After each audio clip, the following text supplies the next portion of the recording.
નમસ્કાર મિત્રો, જય હિન્દ, વંદે માતરમ. આપણે ફરીથી શરૂઆત કરી રહ્યા છીએ ભાગ 2 કોષ વિભાજન ચેપ્ટર નંબર 10 અને એના તમામ નીટના પ્રશ્નો મારે તમારી સમક્ષ રાખવા છે. જે આગલા વિભાગની અંદર આપણે એક સવાલ જોયો હતો ને એની સાથે આપણે આખું સમવિભાજન ભણ્યા હતા. હવે આપણે જોઈએ છીએ આ બીજો સવાલ. શું લખે છે? અર્ધીકરણ જ્યાં થાય છે. અર્ધીકરણ એટલે અર્ધસૂત્રી ભાજનની પ્રક્રિયા, અને એને ઇંગ્લિશમાં કહીએ તો શું કહેવાય મિત્રો? મિયોસિસની પ્રક્રિયા. કઈ પ્રક્રિયા કહીએ છીએ આપણે? મિયોસિસની પ્રક્રિયા કહીએ તો આ ક્યાં થાય છે? તમને ઓપ્શન અહીંયા 4 આપ્યા છે: મહાબીજાણુ, અર્ધસૂત્રી ભાજન અથવા તો અર્ધસૂત્રી વિભાજન પહેલાની કેશિકા, જેને કહીએ છીએ મિયોસાઇટ્સ. મિયોસાઇટ્સ ઇંગ્લિશ વર્ડ છે.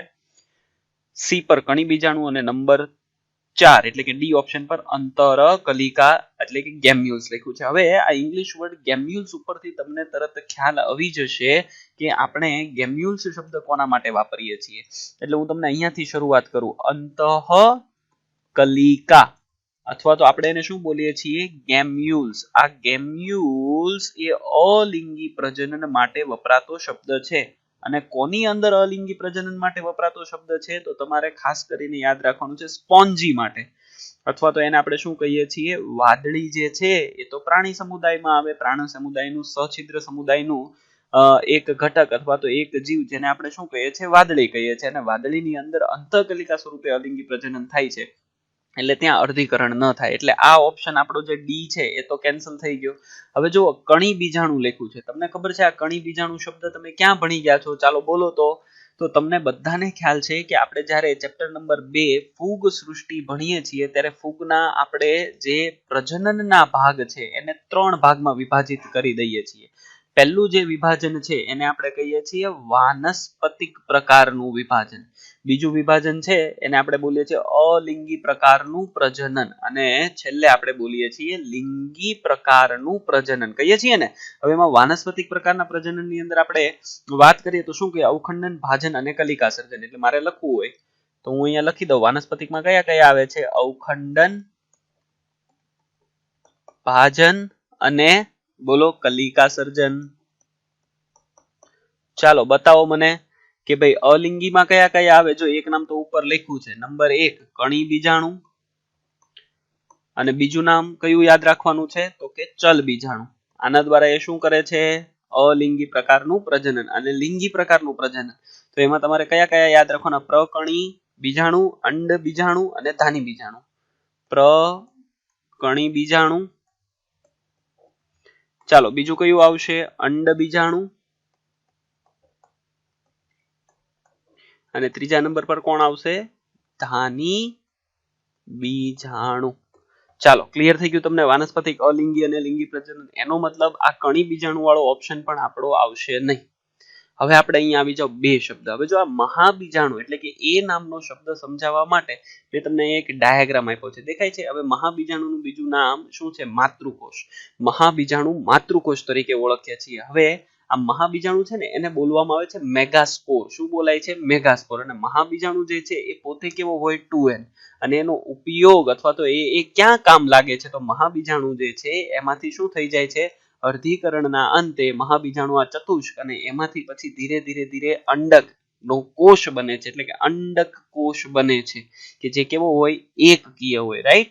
યાદ રહેશે તમને? જો આ 2 સહાયક કોષો અને એમની પાસે કોણ છે? આ અંડકોષનું નિર્માણ થાય છે.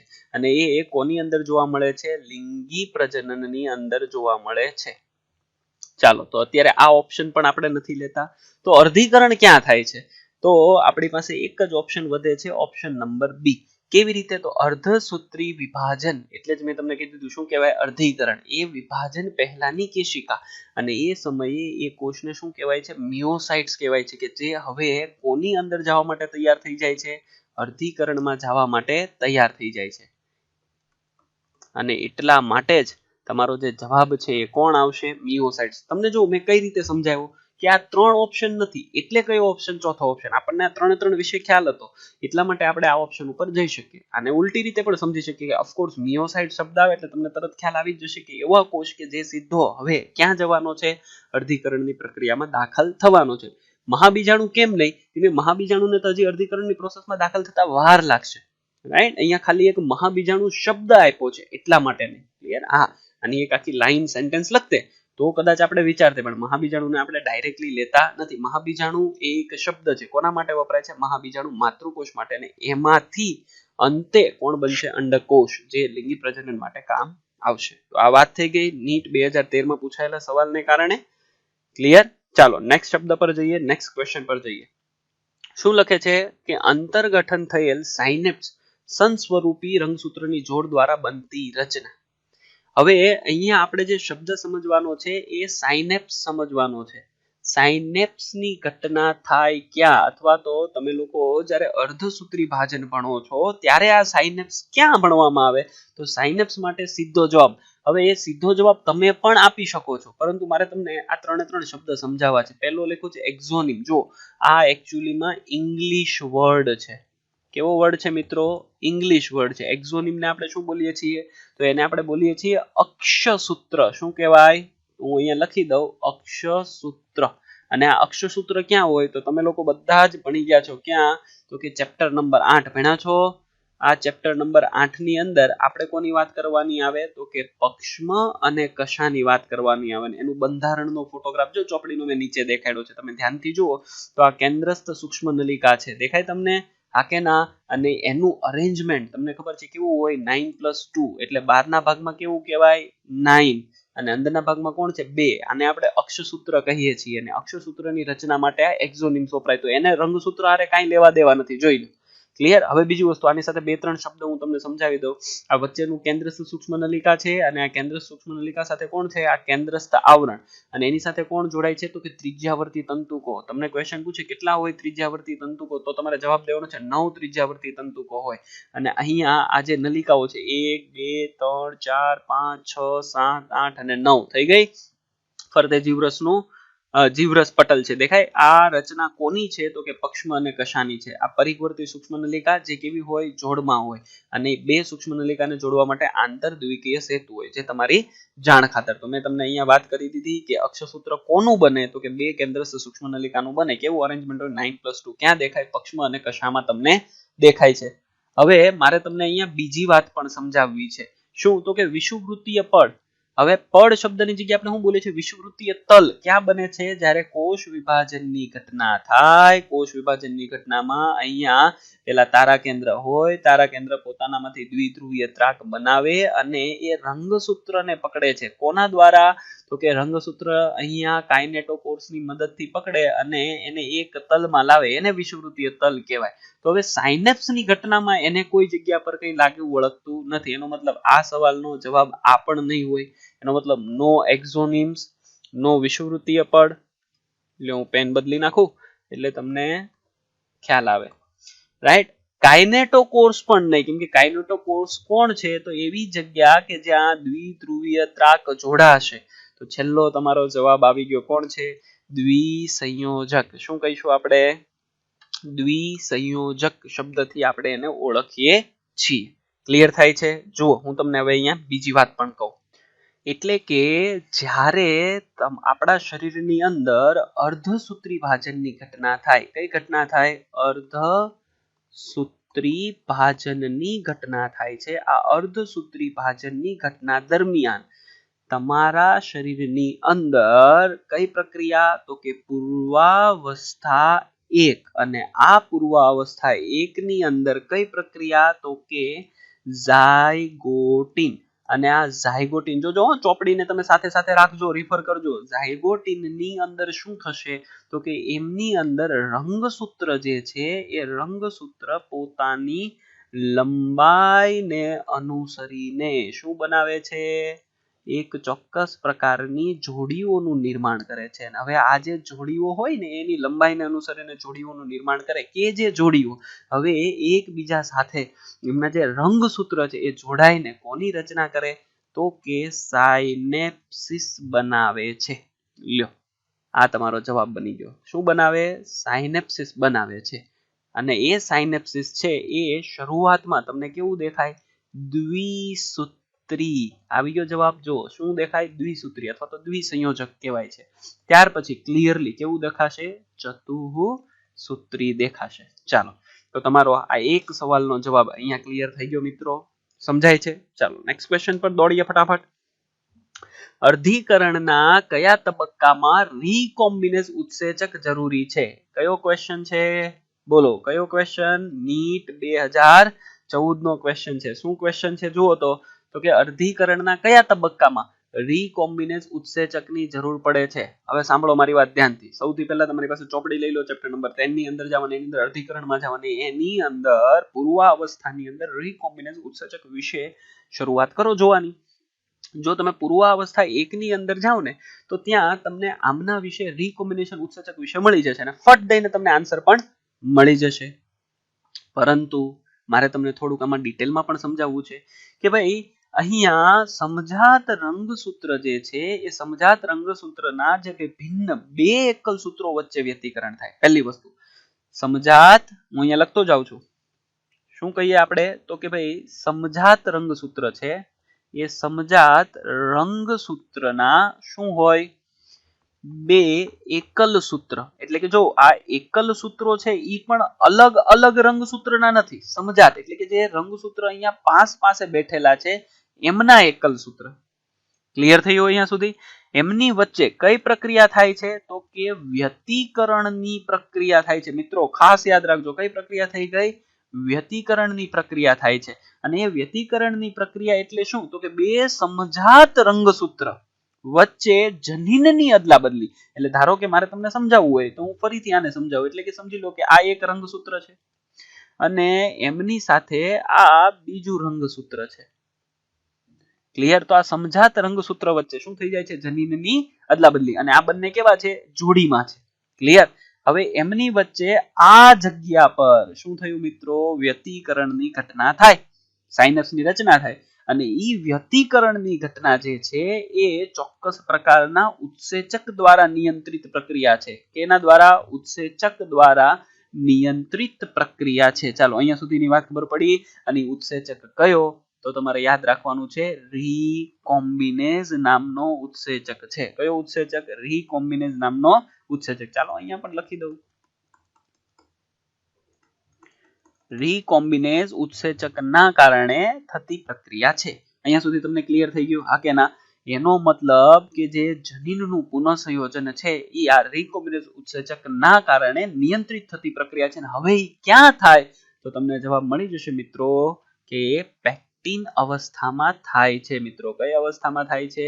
તો કે પેક્ટિન અવસ્થામાં થાય છે. ચાલો અહીંયા સુધીની વાત મારી 100% ક્લિયર થાય છે? હા કે ના? આગળ વધુ? ઓકે. નેક્સ્ટ ક્વેશ્ચન જો, કોષ ચક્રના એસ તબક્કામાં શું થાય?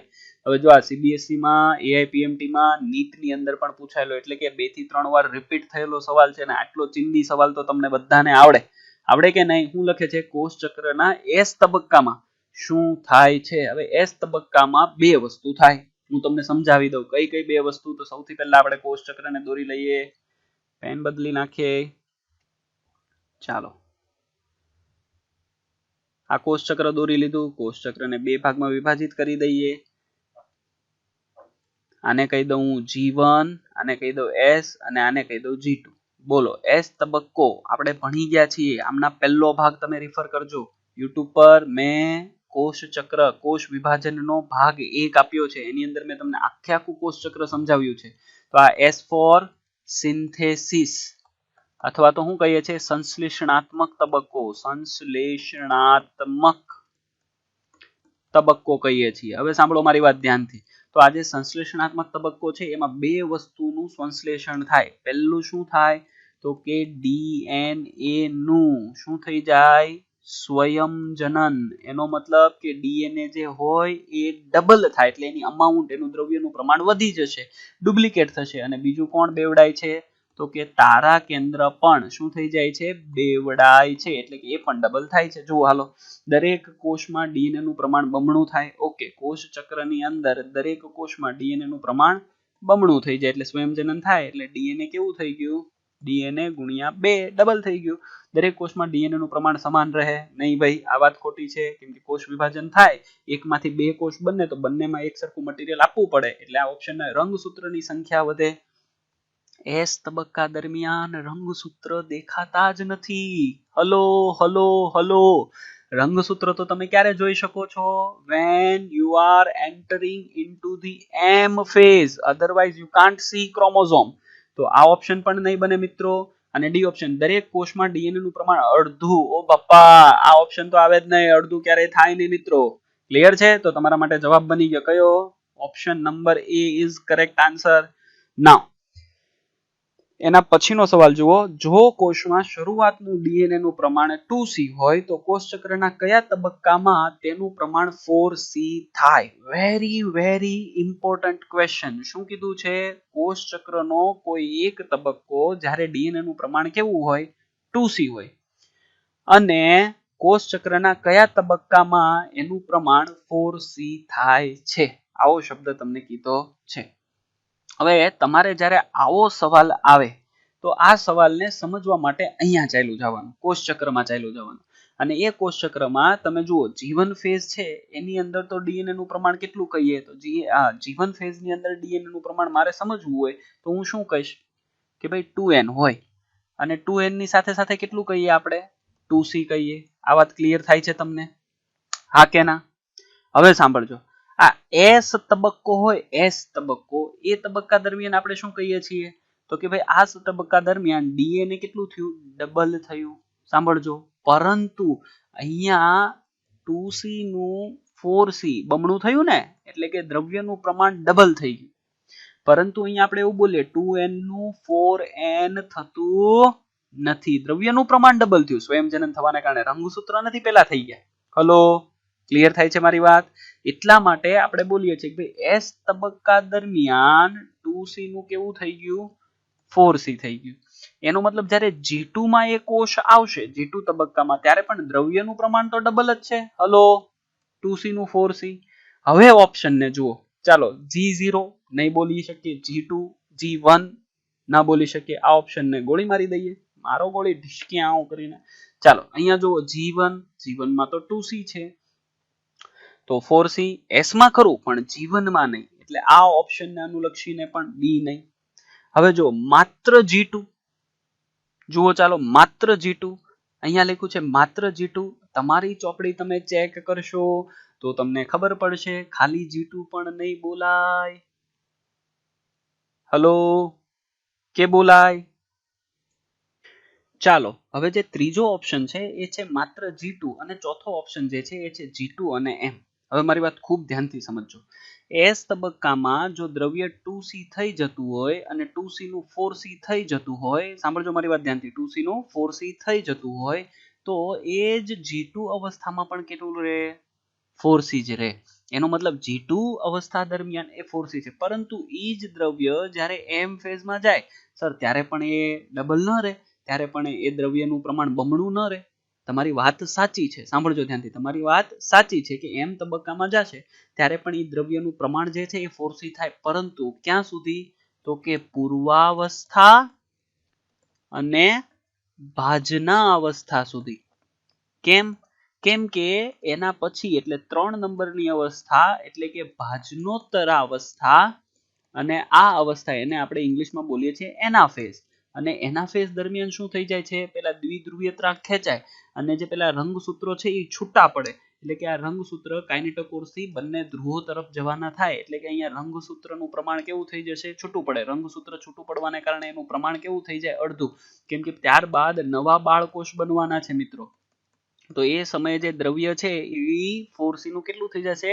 2C. અને ભાજનોત્તરા પછી કોણ આવશે? અંત્યાવસ્થા, એટલે કે ટીલોફેઝ આવશે. અને એ સમય દરમિયાન બે સેપરેટ કોષ બની જાય છે ટીલોફેઝમાં. ક્લિયર? એટલે એ સમયે દ્રવ્ય ઘટક અડધું પાછું થઈ જાય. એટલા માટે થઈને મારી વાત સાંભળજો ધ્યાનથી, એમ તબક્કો કન્સિડર કરવામાં આવતો નથી, એટલે તમારો ઓપ્શન આ પણ નહીં બને. એટલે તમારે બોલવું પડશે કે 2C નું 4C દ્રવ્ય તમને ક્યારે દેખાય? તો કે માત્ર G2 ફેઝમાં દેખાય છે. લ્યો, આ તમારો સવાલ 2014 નો થયો. ક્લિયર થઈ ગયો અહીંયા સુધી? સમજાય 100%? હવે પાછા આપણે આગળ વધીએ છીએ નવા ક્વેશ્ચન તરફ. જો અર્ધીકરણના નીચેના તબક્કાઓને યોગ્ય ક્રમમાં ગોઠવો. વ્યતિકરણ, સાયનેપ્સિસ, સ્વસ્તિકની પૂર્ણતા અને કોષ કેન્દ્રિકાનું લુપ્ત થવું. હવે આ આખું કોનું તમને આપ્યું છે? તો કે ઉપર તમને હિન્ટ આપી દીધી છે. જો કોની? તો કે અર્ધીકરણના તબક્કા છે. સૌથી પહેલા તો શું થાય? પહેલા સાયનેપ્સની ઘટના થાય, એટલે બે સમજાત રંગસૂત્રના જે બે એકલ સૂત્ર ભિન્ન એકલ સૂત્ર છે એ લોકો એકબીજા વચ્ચે જોડાય એટલે કે સાયનેપ્સની ઘટના સાયનેપ્સને અનુલક્ષીને કોણ થાય વ્યતિકરણની ઘટના થાય એટલે નંબર 1 ઉપર શું લખું હું શું થાય સૌથી પહેલા ચાલો થોડુંક આગળ પાછળ થઈ ગયું કઈ ઘટના થશે તો કે સાયનેપ્સિસ નીચે જોતા જાઓ ઓપ્શનમાં એટલે તમને ખ્યાલ આવશે કયો ઓપ્શન છે તો કે ઓપ્શન નંબર બી એનો મતલબ આ ડી નામનો ઓપ્શન તો ગયો હવે આ બધી આપણે સાયનેપ્સિસ પછી કયું લખ્યું મેં નંબર 2 એટલે કોણ થશે વ્યતિકરણ વ્યતિકરણ એટલે કયો ઓપ્શન આવે ઓપ્શન નંબર એ ચાલો જુઓ આ ઓપ્શન આવ્યો એટલે એ નામનો ઓપ્શન પણ ગયો હવે નંબર 3 ઉપરની ઘટના જોવાની છે એટલે નંબર 3 ઉપર વ્યતિકરણ પછી શું થાય સ્વસ્તિકની પૂર્ણતા થાય એટલે હવે આ સ્વસ્તિકની પૂર્ણતા એટલે કયો ઓપ્શન સી મળી ગયો તમને અને છેલ્લે કોષ કેન્દ્રિકાનું લુપ્ત થવું એટલે આપણો જવાબ જે છે એ કોણ બનશે સી મિત્રો કોષ વિભાજનની અંદર તમારે સમવિભાજન અથવા તો અહીંયા લખી દો કોષ ચક્રની અંદર તમારે સમવિભાજન અને અર્ધીકરણ વારંવાર વાંચવું જોઈએ યાદ રહેશે કેમ વારંવાર કેમ કે આમાંથી તમે જુઓ દરેક વર્ષ કોઈ વર્ષ એવું નથી બાકી રહ્યું કે જેમાં તમને આમાંથી સવાલ પૂછ્યા ન હોય ક્લિયર ચાલો 2015 પછી જઈએ 2016 ઉપર અને આની અંદર તો બહુ પીધી જેવા એકદમ હલકા સવાલ પૂછેલા છે તમને બધાને આવડશે હું તમને કહીશ એટલે તમને આવડશે જો કોષની વૃદ્ધિ દરમિયાન ડીએનએ નું સંશ્લેષણ ક્યાં જોવા મળે છે હવે આ સવાલ મારે તમને કેવો પડે શું કરવાનું છે મિત્રો તમારે એક જ કામ કરવાનું છે કમેન્ટ બોક્સમાં જવાનું અને કમેન્ટ બોક્સની અંદર જઈને શું લખવાનું ફેઝ કયો છે 2 2016 અને સીધો અહીંયા તમારે શું લખી દેવાનો જવાબ લખી દેવાનો છે યાદ રહેશે ફેઝ 2 અથવા તો નીટ 2 આવું લખશો તો પણ હું માની લઈશ નીટ 2 2016 આવો જવાબ તો તમને બધાને આવડે આમાં કઈ મોટી ધાડ મારવા જેવું છે નહીં એટલે હું તમને જવાબ આપી રહ્યો છું ક્વિકલી તમારે આનો સીધો કમેન્ટ બોક્સમાં જવાબ લખવો નાઉ નેક્સ્ટ ક્વેશ્ચન પર જઈએ ફટાફટ અર્ધીકરણની વિવિધ અવસ્થાઓ કોલમ નંબર 1 માં આપેલ છે તેને કોલમ 2 માંની અર્ધીકરણની વિવિધ અવસ્થાઓની લાક્ષણિકતાને વિશિષ્ટ લક્ષણો સાથે જોડો અને નીચે દર્શાવેલી અર્થસૂચક સંખ્યાઓનો ઉપયોગ કરી સાચા વિકલ્પને પસંદ કરવાના છે ચાલો સૌથી પહેલા અહીંયા લખેલું છે પેક્ટીન અવસ્થા શું લખ્યું છે તો જો પેક્ટીન અવસ્થા લખેલું છે યાદ રહેશે તમને પાક્કું હવે પેક્ટીન માટે એ વાપરો છે હવે એને માટે આપણે ક્યાં જવું તો તમારે આમાંથી જોવાનું છે પેક્ટીનમાં શું થાય પેક્ટીનમાં શું થાય ચાલો બોલો પેક્ટીનમાં સમજાત રંગસૂત્રની જોડ સ્વસ્તિક ચોકડીઓનું નિર્માણ થાય વ્યતિકરણ થાય કે વિષુવવૃત્તીય તલમાં ગોઠવાય તમને બધાને ખબર છે પેક્ટીનની સૌથી ઇમ્પોર્ટન્ટ ઘટના કઈ ઘટના છે તો કે પેક્ટીન અવસ્થા દરમિયાન સૌથી ઇમ્પોર્ટન્ટલી શું થાય છે વ્યતિકરણની ઘટના થાય છે યાદ રહે કઈ ઘટના વ્યતિકરણ એનો મતલબ એ ની અંદર 3 જો તો પેક્ટીનની અંદર આ એ નામનો ઓપ્શન હવે એમાં 3 નંબર અહીંયા રહ્યો તો આમ જોવા જાવ તો આપણને તો મળી ગયું આખું ટેબલ તેમ છતાં કન્ફર્મ કરી લઈએ જેમ કે આ બી આપ્યું છે બી ની અંદર 4 એટલે કે બી માં શું છે તો કે ભાજના અવસ્થા 1 એમાં 4 વિષુવવૃત્તીય તલ પ્રદેશમાં ગોઠવાય પાક્કી વાત છે એમાં પણ કોઈ શંકાને સ્થાન નથી તમે જુઓ મિત્રો મેં ખાલી આ એક ઓપ્શન સાચો પકડી લીધો મને બધા જ ઓપ્શન સાચા મળી ગયા ક્લિયર જો સી નામનો ઓપ્શન ડાયકાઇનેસિસ તો ડાયકાઇનેસિસ ની અંદર આપણે શું કહેવાનું છે પોઈન્ટ નંબર 2 સીધું આપી દીધું છે સ્વસ્તિક ચોકડીઓનું નિર્માણ પણ મારી વાત ખૂબ ધ્યાનથી સમજજો જો અહીંયા લખ્યું છે શું ડાયકાઇનેસિસ અને અહીંયા તમને શું કીધું સ્વસ્તિક ચોકડીઓનું નિર્માણ થાય એક્ચ્યુઅલીમાં અહીંયા પ્રિન્ટિંગ મિસ્ટેક છે નિર્માણ ન થાય સ્વસ્તિક ચોકડીઓ દૂર થાય છે આટલો સુધારો કરવો ક્લિયર કેમ કે જે તે પ્રકાશને અહીંયા મિસ્ટેક કરેલી છે તો આપણે એ પ્રકાશનની મિસ્ટેકને ભૂલી જઈએ અને આપણે એને ઇમ્પ્રૂવ કરીએ ક્લિયર થાય છે મિત્રો સમજાય છે ઓકે અને છેલ્લે જો ઝાયગોટિન એટલે કે ડી નામનો જે ઓપ્શન છે એમાં તમારે જવાબમાં શું આપવાનું છે તો કે 1 નંબર એટલે સમજાત રંગસૂત્રની જોડ ચાલો ક્લિયર થઈ ગયું અહીંયા સુધી આ ઓપ્શન તમને સમજાઈ જશે એકદમ ક્લિયર અને એકદમથી ઈઝી છે મિત્રો આગળ વધીએ ચાલો 2016 ના બીજા 3 થી 4 સવાલો છે અને આ તો તમને બધા જ આવડશે પહેલો સવાલ, જ્યારે કોષમાં ડીએનએ નો સ્વયંજનન ચીપિયો થયેલ હોય ત્યારે કયા ચેક પોઈન્ટને ચડિયાતી રીતે સક્રિય કરવા પડે છે? સવાલ બહુ ઇમ્પોર્ટન્ટ છે, કેમ કે અહીંયા તમને કોની વાત કરી છે? તો કે ચેક પોઈન્ટની વાત કરી છે. જુઓ મિત્રો, તમને બાજુમાં એક ઇમેજ દેખાડી છે આ ચેક પોઈન્ટને સમજાવવા માટે.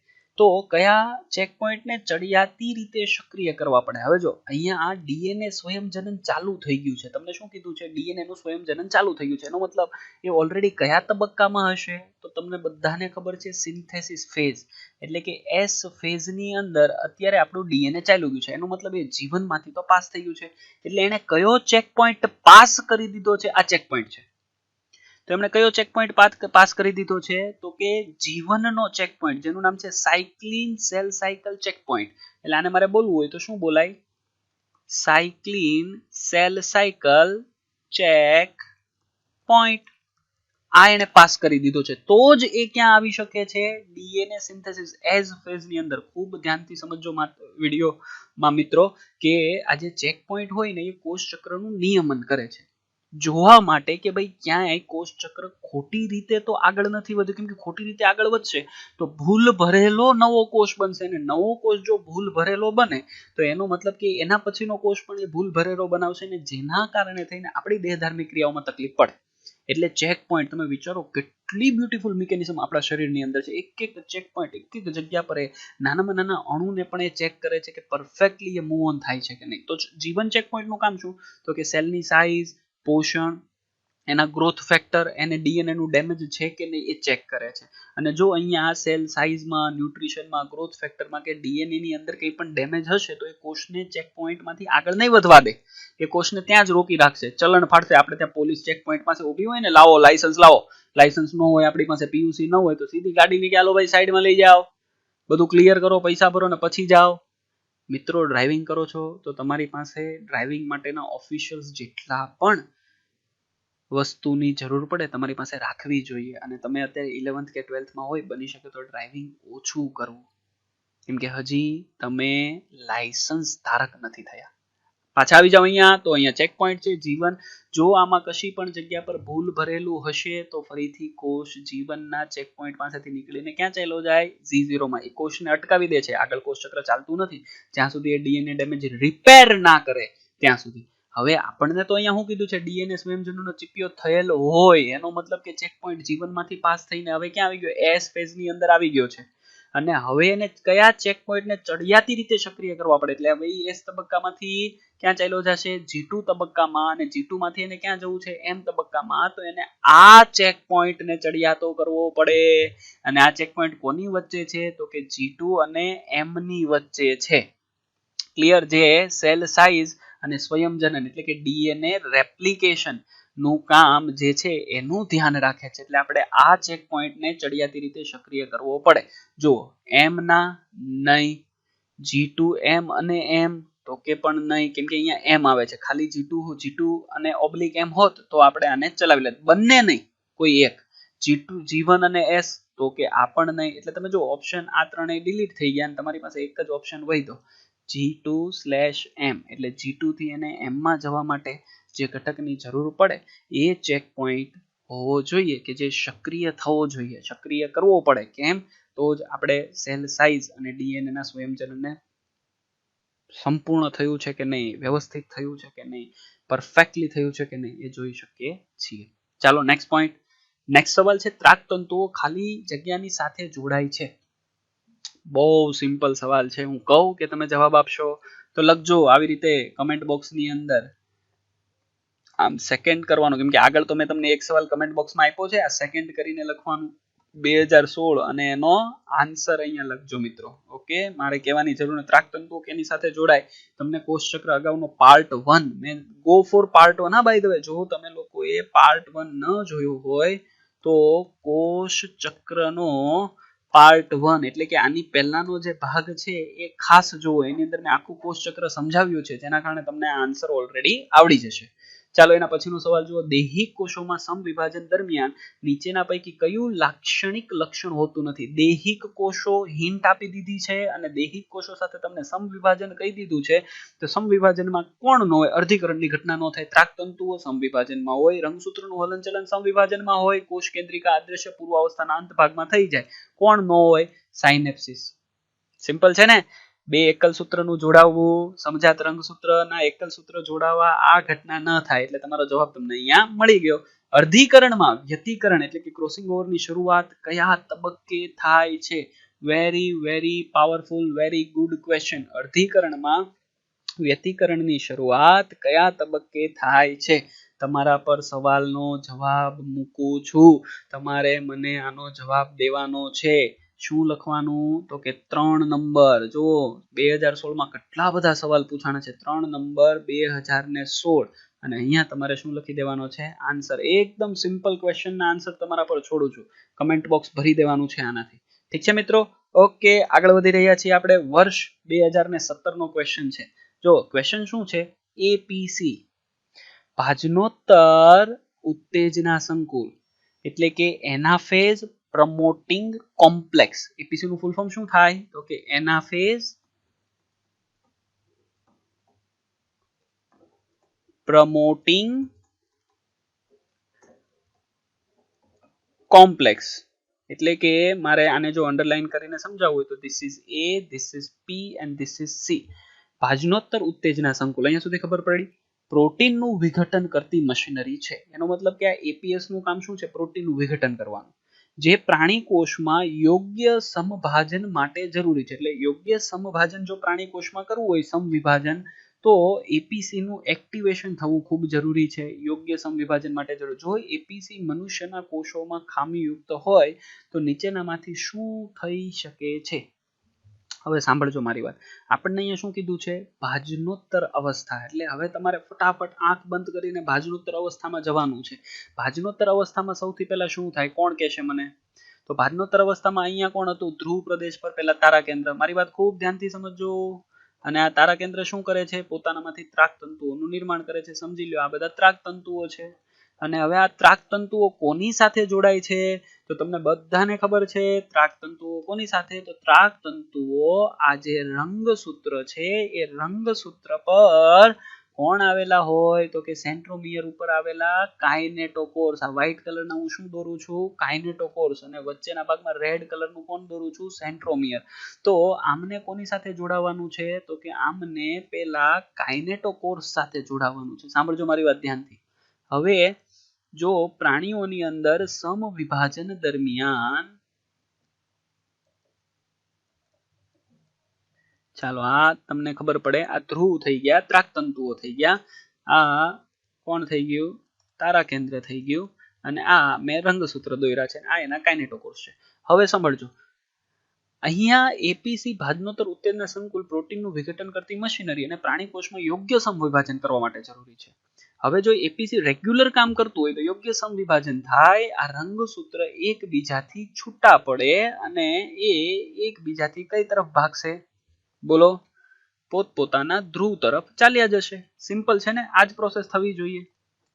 હલો, બંને ધ્રુવ તરફ આવશે. જો એપીસી ખામીયુક્ત હોય તો નીચેનામાંથી શું નહીં થાય? તો કે આ રંગસૂત્ર જે છે એ છૂટું નહીં પડે. એટલે આ એકલ સૂત્ર જે છે એ પોતાના રિસ્પેક્ટિવ ધ્રુવ તરફ નહીં જાય. હવે આને ઇંગ્લિશ વર્ડ લખ્યો છે સેગ્રીગેટ, એટલે છૂટું પડવું. એગ્રીગેટ એટલે ભેગું થવું.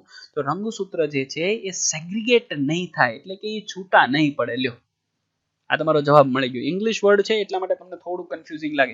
ઘનીકૃત થતા નથી. ઘનીકૃત તો ઓલરેડી ક્યારે થઈ ગયા હતા? પૂર્વાવસ્થાની શરૂઆત થાય ત્યારે એનું ઘનીકરણ થઈ ગયું હતું. પૂર્વાવસ્થા પછી ક્યાં આવે? આપણે ભાજના અવસ્થામાં સંપૂર્ણ ઘનીકરણ થઈ ગયા હતા. એટલે આ શબ્દ નહીં આવે. રંગસૂત્રનું ક્યારેય વિઘટન ન થાય કોષ વિભાજન દરમિયાન, અને રંગસૂત્રની પૂજાનું પુનઃસંયોજન, પુનઃસંયોજનની ઘટના સમવિભાજનમાં ન થાય તો પણ આપણે ઓપ્શનને ડ્રોપ કરી દઈએ તો પણ તમને જવાબ મળી જાય. રંગસૂત્ર સેગ્રીગેટ ના થાય. ચાલો, ક્લિયર અહીંયા સુધી 2017 નો સવાલ? જો 2018 નો સવાલ શું કે છે? આ તબક્કે યુગ્મી એટલે જોડમાં સમમૂલક એટલે કે સમજાત રંગસૂત્ર અલગ પડે છે. બોલો કયા તબક્કે સમજાત રંગસૂત્ર અલગ પડે છે? મિત્રો એકદમ સિમ્પલ સવાલ છે. આનો જવાબ તમને આવડવો જોઈએ. લખી દો કમેન્ટ બોક્સમાં. પાક્કું. સમજાત રંગસૂત્ર ક્યારે અલગ પડે છે? શું કરવાનું તમારે? આ રીતે ટાઇટલ મારી દેવાનું, નીટ 2018 અને અહીંયા તમારે શું આપવાનું? આન્સર. જો આ ચોથો ક્વેશ્ચન હું પૂછી રહ્યો છું એટલે આન્સર તમારે જરૂરથી મોકલવાનો છે. ક્લિયર?